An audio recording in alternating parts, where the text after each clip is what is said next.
CBS 6 News starts now. You suffocated them. You suffocated your parents. Yeah. That was the best way to take their lives, through suffocation. Basically.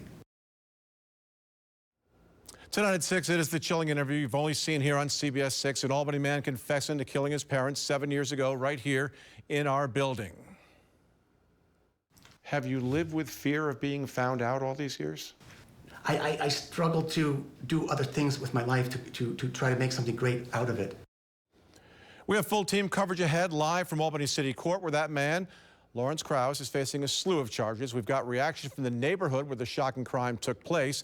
Plus, the manhunt for the suspect accused of killing his girlfriend in Cohoes more than a week ago, finally over. What we're learning about his capture and the charges he will now be facing. Which parent did you suffocate first? My father, and after he died, my mother put her head on his chest, and she was there for a few hours, and then I finished her. It was the confession that shocked the world. Lawrence Krause telling me right in the CBS 6 lobby he killed his parents in Albany 8 years ago and then buried them in their backyard. Tonight, in another CBS 6 exclusive, I go behind bars to sit down with Krause one more time. You already saw a shorter version of this at 5 o'clock. Now here's the full version. It's a much shorter interview than yesterday because, as you'll see, it was cut off by the Public Defender's Office, which is representing Krause. Thank you for seeing us again, Lawrence. Since you told me yesterday that you killed your parents, do you feel a sense of relief today about that? Not any extra relief. No, not at all.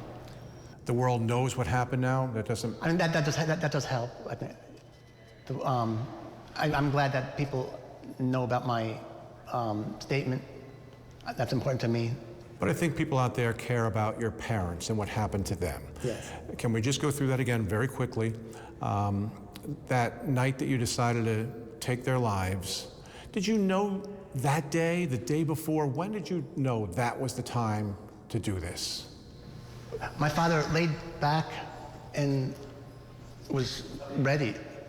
He knew. I just want to say a message that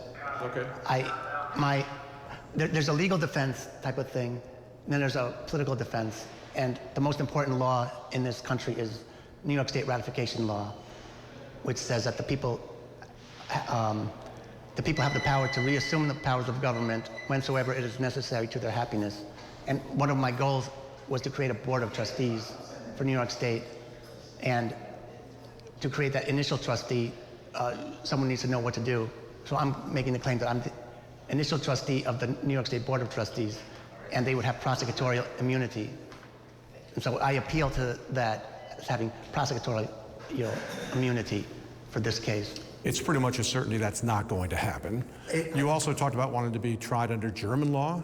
Well, ancient German law, yes. Is that still something you're looking for? I would ask for it. There's nothing wrong with asking. I mean, you never know if you'll get a yes. You can get a yes.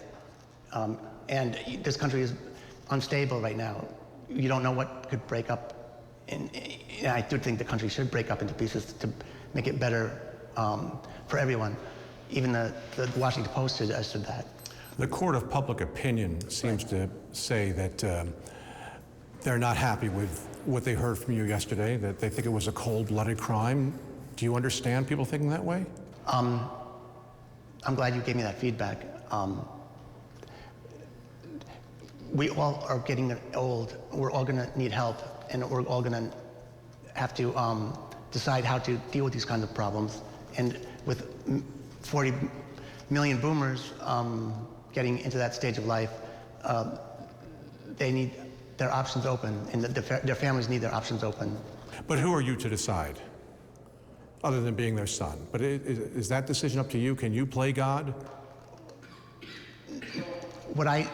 You can do your duty to your parents as they give you feedback, information, etc. And so it's really not a decision of God. It's it's a matter of what kind of lives are you trying to give your parents under grave circumstances that will be coming. If somebody falls and then ends up in the hospital, they're in like a machine that will just process them along, and you will have no way to recapture control, to get control of your own life again. But they weren't in a hospital. They weren't hooked up to a machine. Right. Their lifeline was you, and you snuffed out their lives.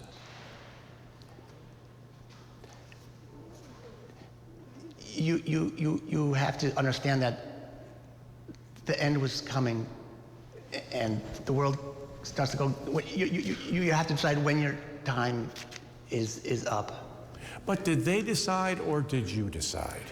They were giving me hints to this effect. And a hint's enough to go and decide to take a life? It was information like a plea that this is the beginning of the end for them. Well, it was the end for them because you made it the end for them. Okay, I'll have to keep. I think that. What can you tell us about your parents? What kind of people were they, your mother and your father? My father was more. What my mother said, do whatever you want as long as you do good in school. And so I sort of measured myself as, is what I'm doing good for school or not? And usually that kept me on track to being doing good in school. And my father was not so much important. Sometimes he would say, "Oh, you don't have to take that test." Or. Were you not as close with your father? I was close with them in different ways. But I wouldn't say that I was not as close with my father. I always felt closer to my father, I think. Why did you decide to kill your father first? Yeah, I can't talk about that. I'll listen to that advice with the lawyer. After you took their lives, it's been 8 years. What have you been doing in those 8 years? Trying to make good on their lives by trying to, I tried to start a vote saver philosophy, which never existed before. And I think it's very important to civilization to try to start a new civilization, to recultivate the German people, because after World War II, they were totally wiped out culturally by the United States. Everything was destroyed, and then they were basically Americanized. But I understood that the essence of German culture is woke teleology, which is a philosophical term. Don't you think your parents might have rather continued to live as opposed to you helping German culture? My parents always believed in doing their duty. My mother always said, I do this out of duty to you. It's not as concerned with love and life as you might think it is. Was it a loving relationship you had with your parents? Not in a loving, I wouldn't characterize it as loving the way you might say it in America. It was harsh. It was harsh. Oh yeah, as a kid, it was very harsh. So was any of the decision to take their lives in retribution for that? No. That the fact that you had a harsh upbringing? No. We're done. Okay. Sorry. Sure. Sorry. You're done. All right, thank you. And what you're hearing off camera there, a public defender off camera just happened to be in the jail at the same time we were there. He shut things down.